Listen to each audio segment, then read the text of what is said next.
si vous avez réellement une volonté de débarrasser le peuple congolais du régime sanguinaire d'occupation en place et de le proscrire publiquement devant la communauté internationale, et parce que vous nous dites chaque fois que vous avez choisi de combattre ce régime d'occupation à l'intérieur pour le détruire du dedans, alors chiche.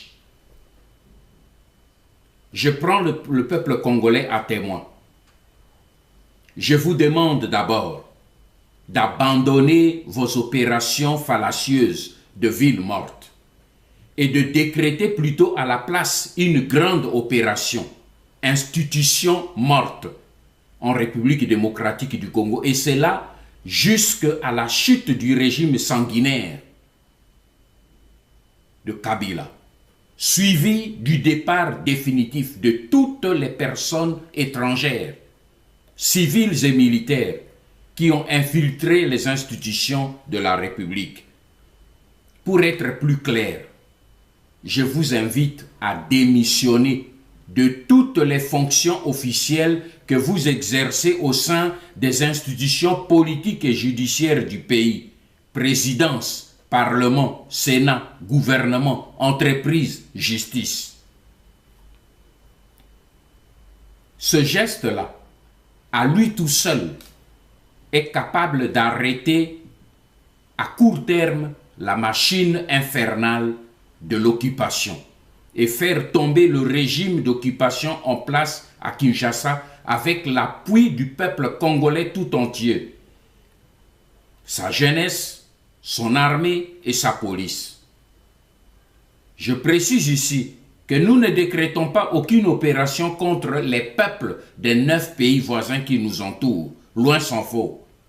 Nous voulons simplement nous débarrasser des lobbies mafieux et des réseaux civils et militaires qui ont infiltré nos institutions et menacent l'intégrité de notre territoire national. Mes frères, c'est à ce prix et à ce prix seulement que notre élite recouvrira la confiance perdue de son peuple. C'est à ce prix qu'il permettra au peuple congolais, le souverain primaire, de se lever à l'unisson pour exercer l'émergence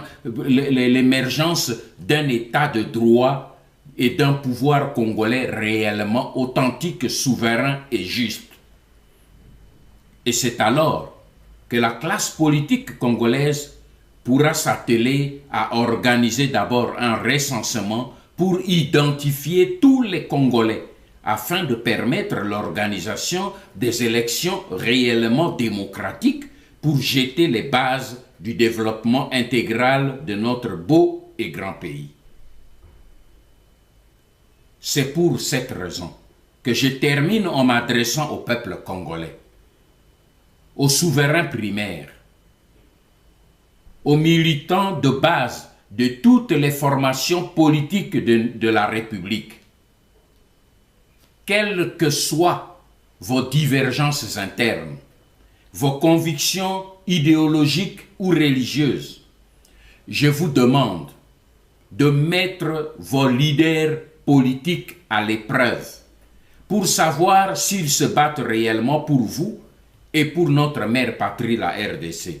Je vous demande donc, dans la situation du chaos et de la confusion dans laquelle nous sommes plongés actuellement, d'exiger de tous vos leaders politiques de démissionner de toutes les fonctions qu'ils occupent au sein des institutions que eux-mêmes ont déclarées illégitimes. Car l'occasion est là. Saisissons-la.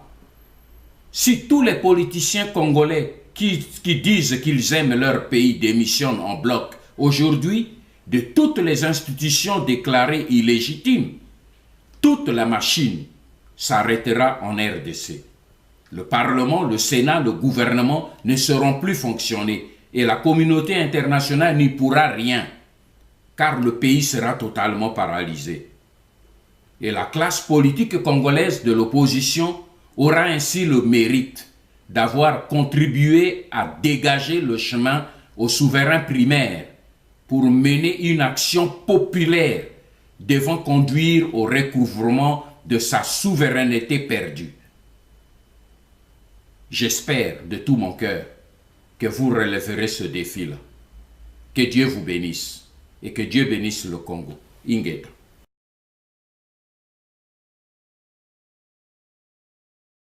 Et c'est méchant.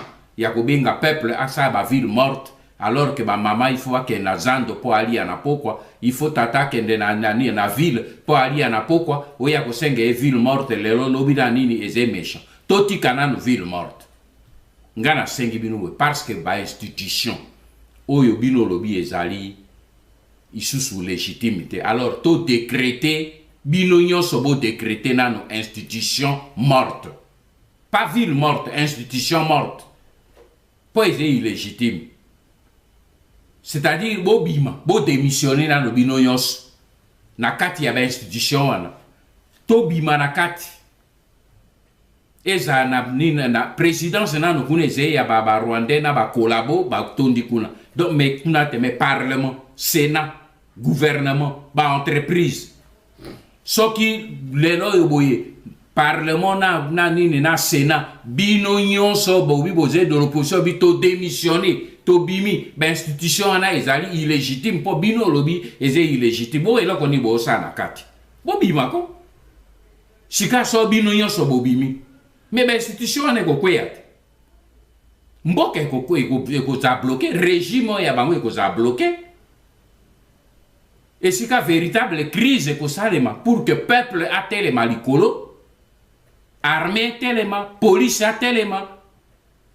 Et si vous n'avez pas ba yo pe obaze ba na mboko obaze na kati kuna même chose.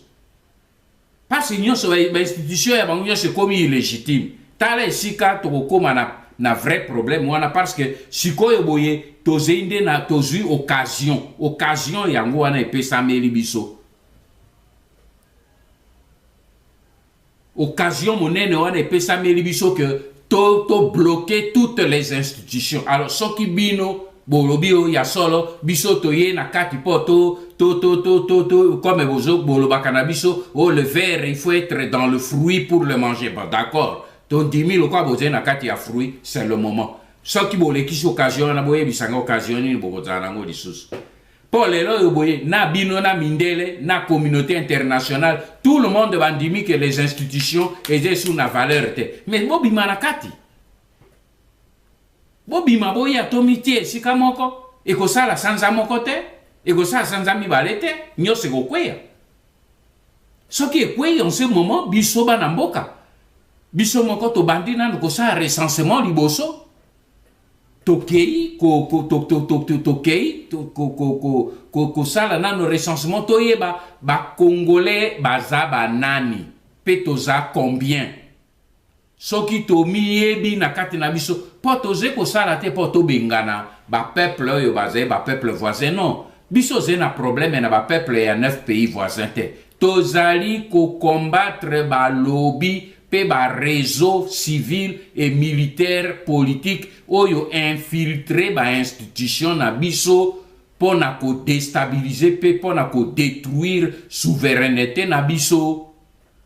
Alors, ce qui en ce moment to sali recensement et qu'on permettre biso to entamer réellement le processus électoral et la démocratique peut qu'on permettre biso to mettre en place le développement intégral yambo canabiso. Yango anana sukisi na kozonge la bino peuple congolais. Bande konangai. Na sengi na bino boye. Tobo sananano ba division. Ya ba parti politique na biso. Ya ba religion na biso. Tolongola nyonso pembeni totika likambo ya mama Congo d'abord. Pe tolo na sengi na bino boye. Quel que soit votre parti politique, quel que soit votre mouvement, senga na leader politique na yo, sala ye pression, loba na ye ba institution bolobi na biso ke ba institution comme illégitime, démissionner. Soki olingi peuple démissionner. Démissionner des institutions. Rejoignez le peuple. Po biso tolingi lisusu ba institution wana te. Bino moko boye biso na monoko na bino ke eze illégitime. Alors bozo sala nini kuna. Sala bango pression. Toye ba maintenant banani baze ba patriote banani ba patriote te. Po bazo ko sala nyoso tu wana mangungu kaka pote kanambe ajongi sela bango mikate balia.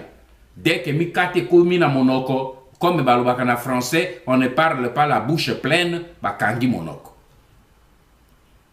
Alors binonde batuboze ba souverain primaire. Po soki ba bimi na kati ya ba institution, bandeko na ngai. Ata communauté internationale a kozaïsou na maloba ya koloba te. Soki ba démissionner bango nyonso lelo. Communauté internationale a kosani. Pour communauté internationale, il moko peut reconnaître que l'institution est illégitime. Alors, pour une fois, nini ba Carrefour na nini ba banzela na biso emi croisé. Alors, totalement. Yango nangana lancé bango défi pe na sengi bino. Eze makambo ya ba parti politique nani te, eze makambo ya peuple et la terre. Le peuple et la terre. Likambo ya mabere. Tia bango mbamba ba démissionner. Toyo ka bango. Défi oyo biso ngai na bino na lancer bango na kombo na bino yango na ba démissionner. Bango nyonso. Bongo toyeba ke balingi mboka. Poso ba démissionner toko récupérer mboka. Nzambe apambo wa bino. Ingeta toko kutana.